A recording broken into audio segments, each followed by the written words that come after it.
안녕하세요, 여러분. 환영하고 축복합니다. 333일차입니다. 그리스도 예수 안에 라는 주제로 로마서 7장에서 9장까지 말씀을 함께 나누겠습니다. 네, 우리가 바울 서신 지금 로마서를 보고 있는데요. 이 바울 서신을 보면서 우리가 큰 그림을 항상 생각하셔야 되는데요. 그것이 뭐냐 하면 누가가 쓴 사도행전, 자, 여기는 이제 누가가 짧게 조사해서 적었어요. 그런데 바울은 직접 자기가 여행하면서 이방 성교의 그릇으로 쓰임 받았잖아요. 거기는 좀 더 자세하게 쓰여져 있어요. 그래서 우리는 지금 사도행전과 연결해서 바울이 쓴 편지급 바울서신을 보고 있다. 이렇게 보셔야 되겠습니다. 자, 이 로마서는 바울의 3차 선교 여행 중에 에베소에서 열심히 사역하고 있는데 고린도 교회의 문제 때문에 거기에 대한 답변을 쓴 것이 고린도 전서라고 했어요. 자, 그런데 에베소에 폭동이 일어나서 이제 이동하게 되죠. 자, 그래서 마게도냐 가서 위로받고 쓴 편지가 고린도 후서고, 그 후에 고린도에 내려와서 자, 이 고린도 교회 문제가 이제 거의 다 해결됐다 그랬어요. 그리고 1, 2, 3차 선교 여행을 이제 마무리하면서 바울이 그토록 전하고 싶었던 복음의 핵심을 자, 여기 로마인들에게 쓰고 싶다. 그래서 고린도에서 이 로마서를 쓰고 있다. 이렇게 말씀을 드렸습니다. 자, 그렇게 우리가 큰 그림을 그리시고요. 우리가 이제 기도하고 시작하겠습니다. 하나님 아버지 감사합니다. 오늘도 저희를 말씀 앞으로 불러주시니 감사합니다. 하나님, 이 로마서는 바울이 그토록 복음을 전하고 싶었습니다. 이 복음의 핵심 예수 그리스도를 증거하기를 원했습니다. 그러나 바울이 가는 곳마다 유대주의자들에 의해서 돌맞아 죽을 뻔하고 핍박받고 생명의 위협을 받았습니다. 그럼에도 불구하고 바울은 가는 곳마다 유대인의 회당이 있으면 거기 먼저 들어가서 예수 그리스도를 증거하고 또 이방인에게 또 복음을 증거했습니다. 그토록 그가 복음의 핵심을 증거하고 싶었던 것은 거기에 생명이 있기 때문입니다. 거기에 예수 그리스도를 전함에 하나님 아버지, 내 생명은 아무것도 아니다. 기꺼이 자기 자신의 생명을 내어드리는 사람이 되었습니다. 그가 그토록 전하고 싶었던 그 예수 그리스도, 하나님 아버지, 그것을 우리가 오늘 또 그 복음을 우리가 살펴보기를 소망합니다. 주여 성령께서 눈과 귀를 열어주시옵소서.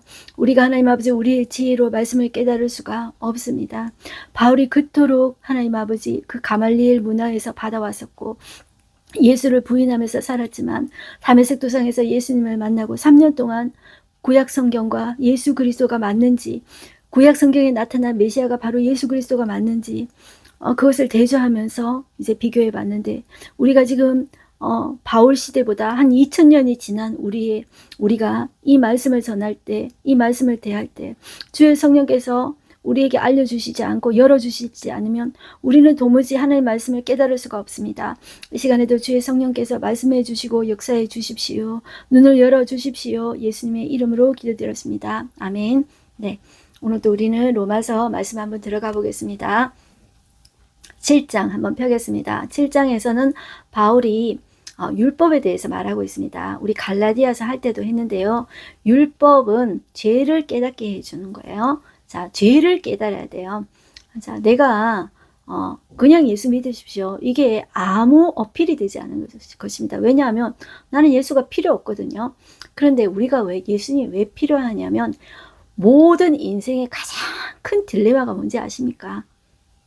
우리가 아무리 부자고 아무리 명예를 쌓고 부를 쌓아도요, 성공을 쌓아도 우리는 죽는다는 거예요. 그게 끝이에요. 그게 결론이에요, 여러분들.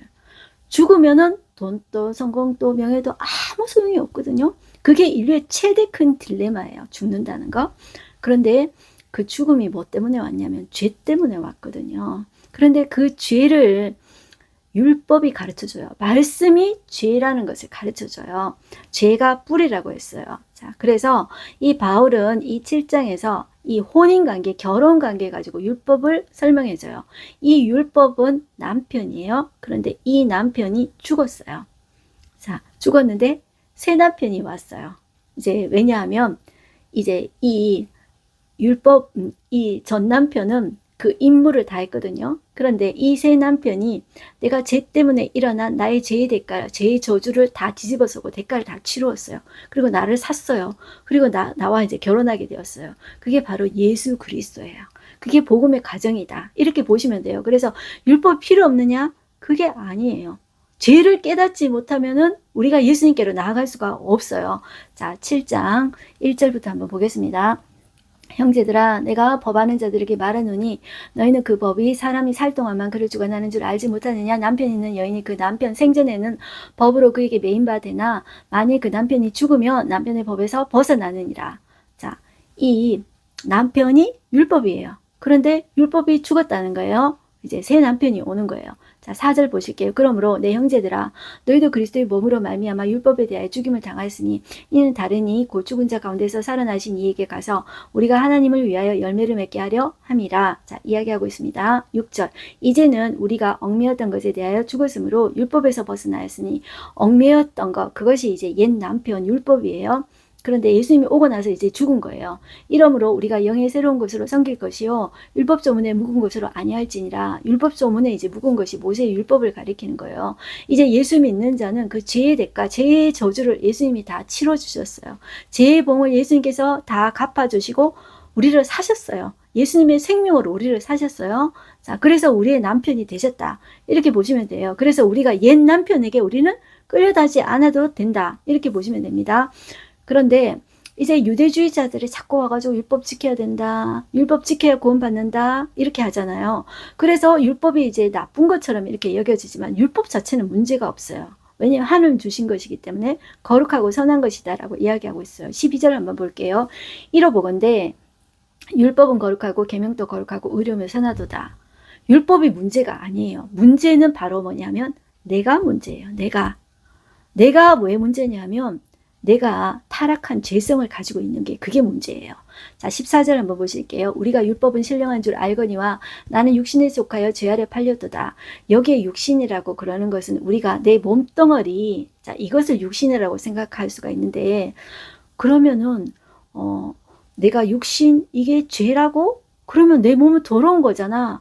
이렇게 생각하는 게 바로 영지주의예요. 그게 아니고요. 하나님께서 이 세상을 창조하시고 마지막에 사람을 창조하셨을 때 심히 좋았더라. 이렇게 이야기하셨어요.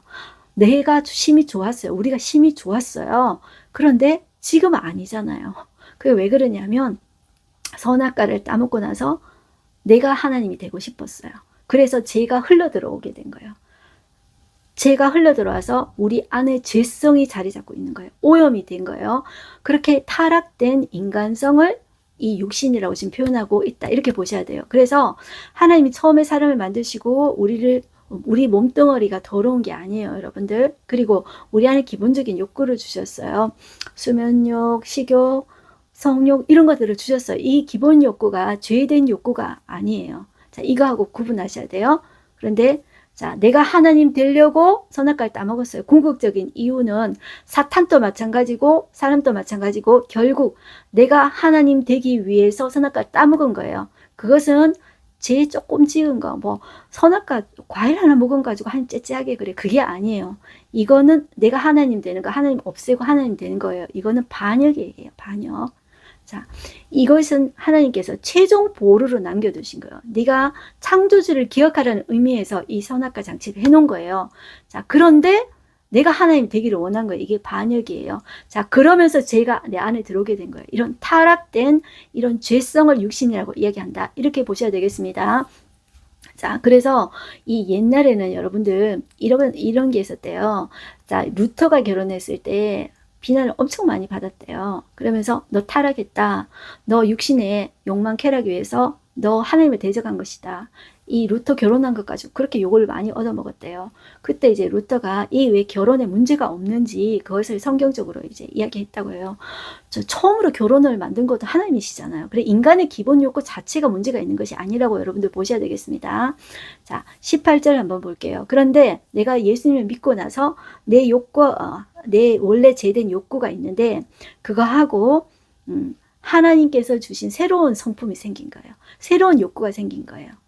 그게 아직 애기 단계예요. 요게 싸우는 거예요. 자, 그것을 바울이 이야기하고 있다. 이렇게 보시면 돼요. 자, 18절 보실게요. 내 속 곧 내 육신에 선한 것이 거하지 아니하는 줄을 내가 아노니 원함은 내게 있으나 선을 행하는 것은 없노라. 내가 원하는 바 선은 행하지 아니하고 도리어 원하지 않은 바 악을 행하는도다. 바울도 그렇다는 거예요. 솔직히 20절. 만일 내가 원하지 아니하는 그것을 하면 이를 행하는 자는 내가 아니요 내 속에 거하는 죄니라. 타락된 이제 본성, 타락된 원래 하나님 만드신 것은 그게 아니에요. 선한 거예요. 그런데 선악과를 따먹고 나서 죄성, 그런 죄된 본성이 생겼다는 거예요. 21절 그러므로 내가 한 법을 깨달았노니 곧 선을 행하기를 원하는 나에게 악이 함께 있는 것이로다. 내가 예수님 믿고 나서 이 속에 서로에게 싸우게 되는 거예요. 22절 내 속 사람으로는 하나님의 법을 즐거워하되 내 지체 속에서 한 다른 법이 내 마음의 법과 싸워 내 지체 속에 있는 죄의 법으로 나를 사로잡는 것을 보는도다.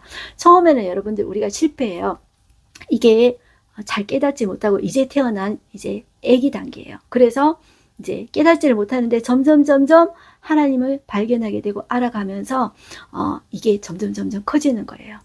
자, 24절 바울은 여기에서 오라 나는 공고한 사람이로다 이 사망의 몸에서 누가 나를 건져내랴. 그러나 이제 우리 주 예수 그리스도로 말미암아 하나님께 감사하리로다. 그런즉 내 자신이 마음으로는 하나님의 법을 육신으로는 죄의 법을 섬기노라. 육신으로는 이제 타락된 그 욕망을 이야기하는 거예요. 이 몸이 아니라고 생각하셔야 돼요. 자, 그렇게 싸우다가 결국 내가 예수님처럼 이렇게 성화되어져 가는 거예요. 이 땅에 있으면서 내 완벽한 성화는 일어나지 않습니다. 예수님 오시는 날에 우리가 변화되어서 영광스럽게 될 거예요. 그것을 영화라고 합니다. 이 땅에 있을 동안에 영화가 없습니다. 우리는 점점 더 성화되어져 가는 거예요. 그러면서 이제 내려갈 때도 있고 올라갈 때도 있고 그러지만 정말로 내가 거듭났다면 예수님처럼 이렇게 점점 성화되어져 간다. 이렇게 보시면 돼요. 자, 8장. 그러므로 이제 그리스도 예수 안에 있는 자에게는 결코 정죄함이 없나니. 왜 정죄함이 없을까요? 자, 이 정죄라는 것은 법적인 용어예요. 법적인 용어. 지금 상태가 아니라 법적인 용어인데, 자, 이것은 예수님이 그 형벌을 담당하시고 죄의 대가를 치러줬기 때문에 정죄함이 없는 거예요. 죄가 없는 게 아니고 예수님이 대신 치러졌다는 거예요. 자, 2절 이는 그리스도 예수 안에 있는 생명의 성령의 법이 죄와 사망의 법에서 너를 해방하였습니다. 자, 전에는 내가 죄와 사망의 법 가운데 있었어요. 사로잡혀 갔었어요. 나는 여러분들 죄 가운데 있어서 절대로 나는 이길 수가 없었어요. 승리할 수가 없었어요. 절대로 죽음의 권세에서, 죄의 저주에서 자유할 수가 없었어요. 죽음의 권세 앞에서 두려워하고 자유할 수가 없었어요. 절대로. 그런데 또 다른 생명이 들어왔어요. 내 안에. 그런데 그거를 자유해버리게 됐어요. 왜냐하면 예수님 때문에 예수님이 그 대가를, 나의 죄에 대해 대가를 예수님이 치러주셨다는 거예요. 자, 3절. 율법이 육신으로 말미암아 연약하여 할 수 없는 그것을 하나님은 하시나니 곧 죄로 말미암아 자기의 아들을 죄 있는 육신의 모양으로 보내어 육신의 죄를 정하사 육신을 따르지 않고 그 영을 따라 행하는 우리에게 율법의 요구가 이루어지지 않게 하려 하심이라. 육신을 따르는 자는 육신의 일을, 영을 따르는 자는 영의 일을 생각하나니. 이렇게 싸워요. 그런데 애기 단계에 있지만 우리가 이제 성령을 따르고 성령에 대해서 반응하게 될 때 우리가 점점 더 성숙해 나가는 거예요. 예수님 닮아가는 거예요. 자, 육신의 생각, 이 몸의 생각이라고 자꾸 겉의 몸이라고 생각하지 마세요. 우리가 예수님 믿으면 우리 육신도 잘 관리해야 된다고 생각하셔야 돼요. 자, 이 육신, 여기서 말하는 이 육신이라는 것은 선악과를 따먹고 나서 내가 하나님 되고자 하는 그런 욕망, 죄된 욕망, 그것을 이야기한다. 이렇게 생각하시면 돼요. 자, 이 생각은 사망이요. 영의 생각은 생명과 평안이니라. 예수님 안에서 그것을 주신다는 거예요. 11절. 예수를 죽은 자 가운데서 살리신 이의 영이 너희 안에 거하시면 그리스도 예수를 죽은 자 가운데서 살리신 이가 너희 안에 거하시는 그의 영으로 말미암아 너희 죽을 몸도 살리시니라. 자, 우리가 여러분들 예수님 안에 생명을 얻어요. 예수님이 살리시는데 먼저 해야 될 게 뭐냐 하면 죽어야 돼요. 내가 죽어야 내가 다시 사는 거예요. 근데 죽지도 않고 자꾸 우리는 영광이야, 우리는 생명이야, 이렇게 하면 안 돼요. 그래서 내가 정말 죄 때문에 죽을 수밖에 없는 존재라는 거 처절히 깨닫고 내가 이렇게 살다가는 죽는구나. 예수님 나를 살려주십시오. 저는 죄인입니다. 주님 앞에서 저는 정말로 일어설 수 없는, 정말 구원받을 수 없는 죄인입니다. 그것이 충분하게 느껴져야 돼요. 자, 그것이 느껴지지 않을 때 기도해야 돼요. 자, 그럴 때 주님의 어떤 그 구원의 은혜를 경험하게 돼요. 그게 먼저 순서라고 우리가 아셔야 돼요. 자, 14절 볼게요. 무릇 하나님의 영으로 인도함을 받는 사람은 곧 하나님의 아들이라. 너희는 다시 무서워하는 종의 영을 받지 아니하고 양자의 영을 받았으므로 내가 예수님 안에서 거듭났을 때 나는 이제 종이 아니에요. 양자예요. 양자. 그는 친밀함을 이야기해요. 그래서 우리가 하나님을 아빠, 아버지라고 부를 수 있는 거예요. 이것은 이제 친밀함의 표현이에요. 16절. 성령이 친히 우리의 영과 더불어 우리가 하나님의 자녀인 것을 증언하시나니, 이게 메시지 성경에서는 그리스도와 공동의 상속자가 되게 하신다는 거예요. 17절. 자녀이면 또한 상속자, 곧 하나님의 상속자예요. 그리스도와 함께 한 상속자니 우리가 그와 함께 영광을 받기 위하여 고난도 함께 받아야 할 것이라. 주님과 함께 고난받고 함께 영광 받는 거예요. 그래서 여러분들 이런 말이 있습니다. 왕이 되려는 자 왕관의 무게를 견뎌라. 그런 말이 있습니다. 우리가 주님 앞에 주님과 함께 죽고 주님과 함께 영광을 받는 거예요. 자, 그러기 위해서 우리가 이 땅에 살면서 고난을 받잖아요. 그죠? 고난이 없으면 이상하게 생각해야 돼요. 우리는 고난이 없는 거를 복 받았다고 생각하잖아요. 근데 고난이 없을 수가 없어요. 고난을 통해서 우리의 성품이 주님 닮아가요. 겸손하게 되고 주님을 구하게 되고 하나님을 더 구하게 돼요. 그러면서 하나님을 더 의지하게 돼요. 그러면서 고난을 통해서 우리가 이제 물론 예수님의 피로 정결하게 되지만 예수님도 받은 고난으로 인해서 예수님도 그래서 순종하심을 배웠다고 그랬거든요. 우리도 마찬가지예요. 고난을 통해서 순종하심을 배워요. 정결하게 우리가 주님의 성품 닮는 자가 되어져 가는 거예요. 자, 그리고 16, 18절 보시면 생각하건대 현재의 고난은 장차 우리에게 나타날 영광과 비교할 수 없도다. 그것을 생각해 보라는 것이죠. 자, 모든 피조물도 이것을 기다려요. 왜냐하면 선악과를 따먹은 이후에 인간 때문에 모든 피조물의 관계가 다 파괴되었어요. 하나님과의 관계뿐만 아니라 우리가 인간과의 관계뿐만 아니라 이거 다 파괴되었거든요. 그리고 이 다른 피조물 세계 있잖아요. 이 자연, 이 다른 동물과의 관계도 다 파괴되었어요. 그런데 우리가 구원받을 때 다른 피조물도 이 인간이 구원받아야 우리도 회복된다는 것을 알아요. 자, 그래서 그 이야기를 22절에서 하고 있는 거예요. 피조물이 다 이제까지 함께 탄식하며 함께 고통을 겪고 있는 것을 우리가 아느니라. 우리 때문에 그래요. 하나님이 우리를 이 피조 세계를 다스리기 하나님 대신해서 다스릴 대리 통치자로 세웠는데 우리가 타락해가지고 다른 피조물도 고통받고 있는 거예요. 우리 때문에.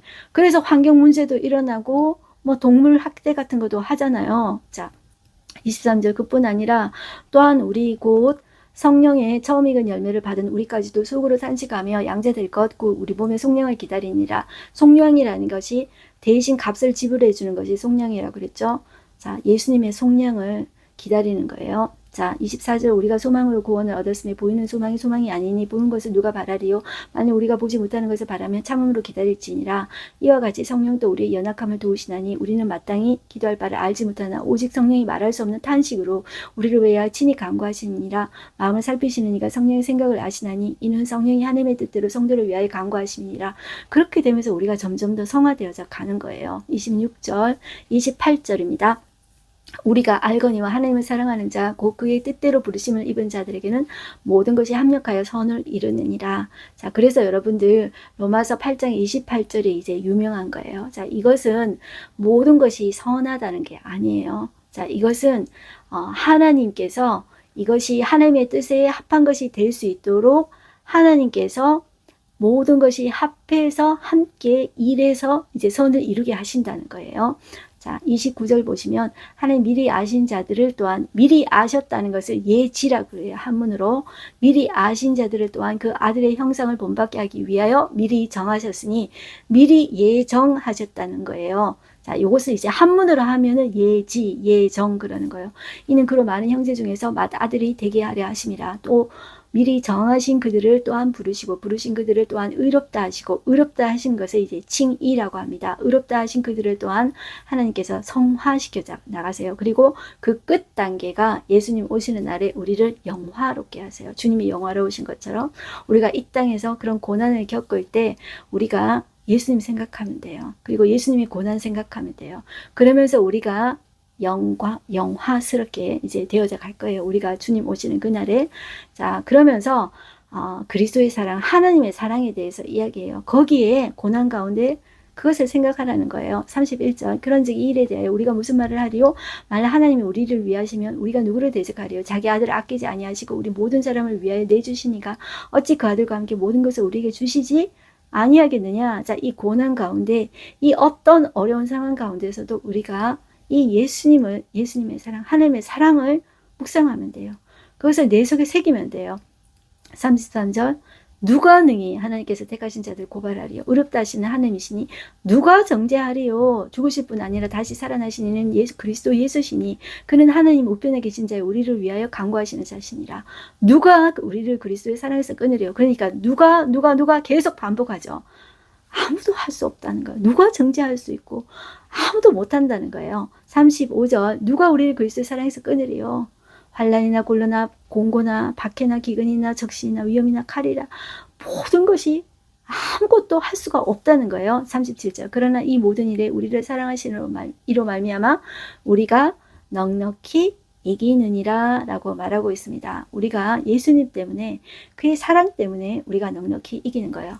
이런 말 들어보셨죠 여러분들? 어릴 때 사랑 많이 받은 사람이 자존감이 높고 머리도 좋고 나중에 성인 되었을 때도 안정되게 모든 일을 할 수가 있는 거예요. 우리가 비록 여러분들 부모님 사랑 못 받았으니까 여러분들 어릴 때 조건이 정말 안 좋았으니까 그런데 주님 안에서는 그게 문제가 안 돼요. 그 모든 부정적인 것도 걸음으로 쓰셔서 주님이 바꿔주세요. 자, 그래서 우리가 이 세상 속에서 넉넉히 승리하게 하세요. 그분이 바로 예수님이에요. 자, 38절 내가 확신하노니 사망이나 생명이나 천사들이나 권세자들이나 현재일이나 장래일이나 능력이나 높음이나 기쁨이나 다른 어떤 피조물이라도 우리를 우리 주 그리스도 예수 안에 있는 하나님의 사랑에서 끊을 수 없으리라. 주님의 사랑이 이토록 확실하다는 것입니다. 자, 이제 9장 가보겠습니다. 9장, 10장, 11장은 바울이 이스라엘에 대해서 말하고 있어요. 자, 이 바울은 여러분들 지금 이 로마서를 로마의 교회 성도들에게 쓰고 있거든요. 이방인인 로마 교인들에게 쓰면서 자기 동족에 대한 그 마음을 이야기하고 있어요. 그 제가 처음에도 이야기했지만 이방인 선교의 그릇으로 쓰임 받았잖아요. 이방인의 사도라고 예루살렘 총회 때도 이야기했잖아요. 그런데 유대인의 회당이 있으면 유대인의 회당은 남자 10명만 모여도 회당을 짓거든요. 회당이 있으면 회당부터 먼저 가요. 그러면 꼭 거기 가서 비난받고 매맞고 돌로 사람들이 신성모독이라고 하면서 돌로 때리고 그랬잖아요. 그럼에도 불구하고 꾸역꾸역 가는 거예요. 그것은 마음 없으면 못하는 거예요. 마음이 있는 거예요. 그래서 이 로마서를 이방인 이 로마교회 쓰면서도 9, 10, 11장을 다 이 이스라엘 사람들에 대해서 정말 말하고 싶은 거예요. 자, 그 바울의 그 마음을 봅시다. 우리가 다 좀 말이 용어가 어려워서 조금 어려울 수도 있어요. 그렇지만 바울의 마음을 한번 볼게요. 자, 9장 1절 2절 한번 볼게요. 내가 그리스도 안에서 참말을 하고 거짓말을 아니하노라. 나에게 큰 근심이 있는 것과 마음이 그치지 않는 고통이 있는 것을 내 양심이 성령 안에서 나와 더불어 증언하노니 나의 형제 고륙의 친척을 위하여 고륙이라는 것은 뼈와 살이라는 것을 이야기해요. 자, 이것은 바로 유대인 자기 동포를 이야기하는 거예요. 내 동포를 위해서 내 친척을 위하여 내 자신이 저주받아 그리스도에게서 끊어질지라도 원하는 바로라. 나는 내 자신을 그냥 유대인을 위해서 난 기꺼이 줄 수 있다. 난 이방인의 사도지만 유대인을 위해서 난 기꺼이 줄 수 있다. 이렇게 말을 하는 것입니다. 4절 그들은 이스라엘 사람이라 그들에게는 양자된 것 영광과 언약과 율법을 세우신 것과 예배와 약속들이 있고 조상들도 그들의 것이 육신으로 하면 그리스도가 그들에게서 나셨으니 자 이렇게 이야기하고 있죠. 이 유대인들의 어떤 특권 유대인들의 양자됨과 어떤 육신적인 혈육의 특권을 가졌음에 대해서 이야기하고 있어요. 그런데 이 혈육 이런 특권보다 중요한 게 뭐냐면 약속이 하나님의 말씀이에요. 그래서 이것을 6절 보실까요? 그러나 하나님의 말씀이 폐하여진 것 같지 않도다. 이스라엘에서 난 그들이 다 이스라엘이 아니요 또한 아브라함의 씨가 다 그의 자녀가 아니라 오직 이삭으로부터 난 자라야 내 씨라 불리리라 하셨으니 그 육신의 자녀가 하나님의 자녀가 아니요 오직 약속의 자녀가 씨로 여기심을 받느니라. 자 무엇을 강조하냐면 이 혈육 유대인이라는 특성보다 중요한 것이 약속의 자녀라는 거예요. 자, 말씀의 자녀라는 거예요. 혈육이 중요한 것이 아니고 혈통이 중요한 것이 아니라 약속을 통한 자가 하나님의 자녀가 된다. 자, 이것을 이야기하고 있다. 이렇게 보시면 돼요. 그리고 이제 두 번째, 이 바울은 야곱과 에서에서 선택은 사람의 행위와 관계없다는 거예요. 왜냐하면 하나님의 뜻이라는 거예요. 이걸 어려운 말로 하나님의 주권이라고 하는데, 그들이 이 야곱과 에서가 태어나기도 전에 하나님 그들이 악과 선 또 행하기도 전에 하나님이 야곱을 택하셨다고 이야기하는 거예요. 그러니 자랑할 게 없어요. 그러니 야곱은 자랑할 게 없어요. 야곱은 정말 사기꾼이고 정말 이렇게 잔머리꾼이었거든요. 그런데 하나님께서 이 택하신 것은 야곱에게 은혜인 거예요. 자, 그게 우리에게 똑같이 적용돼요. 자, 14절 한번 볼게요. 그런즉 우리가 무슨 말을 하리요? 하나님께 불의가 있느냐? 그럴 수 없느니라. 모세가 이르되 내가 긍휼히 여길 자를 긍휼히 여기고 불쌍히 여길 자를 불쌍히 여기리라 하셨나니 그런즉 원하는 자로 말미암다 아니요 다른 박제라는 자도 말미암이 아니요 오직 긍휼히 여기시는 하나님으로 말미암이니라. 이렇게 이야기하고 있죠. 자, 그러면 하나님이 잘못됐냐? 그거 아니라는 것이죠. 하나님의 뜻이다. 이렇게 이야기하고 있습니다. 그래서 조금 더 나아가서 이렇게 설명하고 있는데요. 자, 20절 한번 보실까요? 이 사람아, 네가 누구에게 감히 하나님께 반문하느냐? 지음을 받은 물건이 지은 자에게 어찌 나를 이같이 만들었느냐 말하겠느냐? 그러면 하나님 너무 섭섭합니다. 하나님 주권 그러면 다 돼요? 하나님 하나님 하나님 내 마음이다. 이렇게 하면 다예요? 자, 여기에 대해서 우리는 섭섭하다는 거예요. 그래서 여기에 대해서 이제 바울이 토기장의 비유를 하고 있다. 이렇게 보시면 됩니다. 21절 토기장이가 진흙 한 덩어리로 하나는 기 있을 그릇을 하나는 천 있을 그릇을 만들 권한이 없느냐. 그 토기장이의 마음에 있다는 거예요. 자, 이렇게 말해도 우리는 좀 섭섭하죠. 그죠? 그런데 이거를 아셔야 돼요. 자, 바울이 또 뭐를 이야기하고 있냐면 우리 모두는 다 진노받을 그릇인 거예요. 우리 모두는 다 죽어야 마땅한 그릇이에요. 그죠? 우리 모두는 다 진노받아야 될 그릇인데 하나님이 그 중에 일부를 이제 구원해 주셨어요. 불쌍히 여겨 주셔서. 자, 그러면 그게 하나님의 잘못이냐? 자, 이것을 이야기하고 있다. 이렇게 보시면 돼요. 자, 그래서 또 바울이 이 호세아의 글에 이르기를 25절에 있습니다. 25절 호세아의 글에도 이르기를 내가 내 백성 아닌 자를 내 백성이라 사랑하지 아니한 자를 사랑한 자라 부르리라. 너희는 내 백성이 아니라 한 곳에서 그들이 살아계신 하나님의 아들이라 이끌음을 받으리라 함과 같으니라.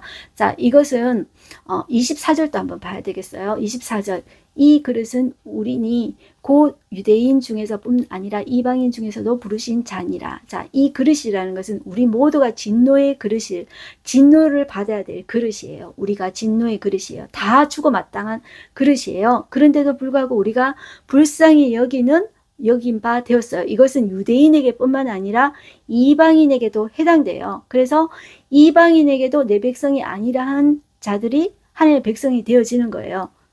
그 이야기를 지금 하고 있어요. 그리고 이사야가 또 이스라엘에 관하여 외치되 이스라엘 자손의 수가 비록 바다의 모래가 될지라도 남은 자만 구원을 받으리니 주께서 땅 위에서 그 말씀을 이루고 속히 시행하시리라 하셨느니라.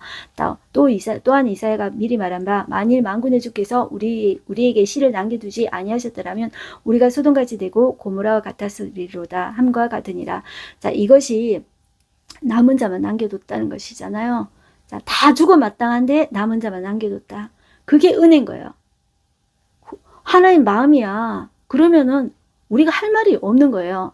이게 하나님의 은혜로운 선택이에요. 자, 이거 섭섭해? 이런 말은 있잖아요. 기준이 나이기 때문이에요. 내 입장에서 보기에는 나 섭섭해. 그렇게 생각하지만 기준이 내가 아니에요. 선택하고 하는 것도 하나님이 선택하신다는 거예요. 그런데 내가 예수 믿게 됐잖아요. 그게 은혜인 거예요.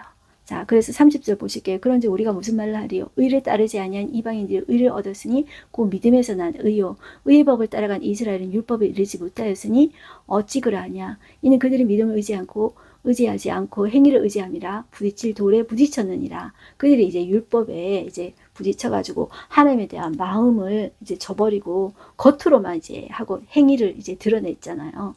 자, 그래서 이제 자꾸 이제 율법주의자 이런 말이 나오는 것입니다. 자, 그래서 우리는 우리 선악과를 따먹고 나서 우리는 항상 선택의 기준이 내가 되었어요. 내가 선택해야 되고 주인이 나여야 돼요. 그러나 하나님은 이 세상의 주인이 하나님이시고 역사의 주관자가 하나님이시고 하나님이 토기장이시다. 이렇게 말하고 있습니다. 내가 구원받은 것은 하나님의 불쌍히 여기심, 은혜를 받은 것이다. 그 사실 때문에 내가 하나님의 자녀되었다. 그 사실에 내가 감사하는 저와 여러분들이 이제 됐으면 좋겠습니다. 오늘 하루 한 절 말씀 보겠습니다. 나의 형제 곧 골격의 친척을 위하여 내 자신이 저주를 받아 그리스도에게서 끊어질지라도 원하는 바로다. 이게 바울의 이제 마음이에요. 나 죽어서 나 없어져도 저주받아도 내 골격, 내 친척, 이 유대인 이스라엘이 예수님 알고 구원받았으면 좋겠다. 그거예요. 그래서 그 핍박을 그렇게 계속 받아내셨잖아요. 자, 여기에서 이제 무엇을 이야기하고 있냐면, 바울이 이방인 선교의 그리스로 쓰임받았잖아요. 선교에 대한 깊은 헌신을 했는데요. 그 헌신만큼 우리 가족, 우리 민족을 향해서 바울과 같은 이런 마음을 가지고 있습니까? 여러분들, 그것을 한번 생각해 보십시오. 우리가 먼 데 있는 사람에게는 좋게 말을 할 수 있고 그 사람들을 위해서 기도할 수 있습니다. 그런데 정말 가까이 있는 내 가족, 우리 교회, 우리 나라를 위해서 영적인 부담감을 가지고 여러분들 기도하고 있습니까? 자, 이 마지막 때에 여러분들 우리가 진리의 어떤 공동체로서 쓰임받는 공동체가 되었으면 저희는 너무나도 좋겠다는 그런 마음이에요.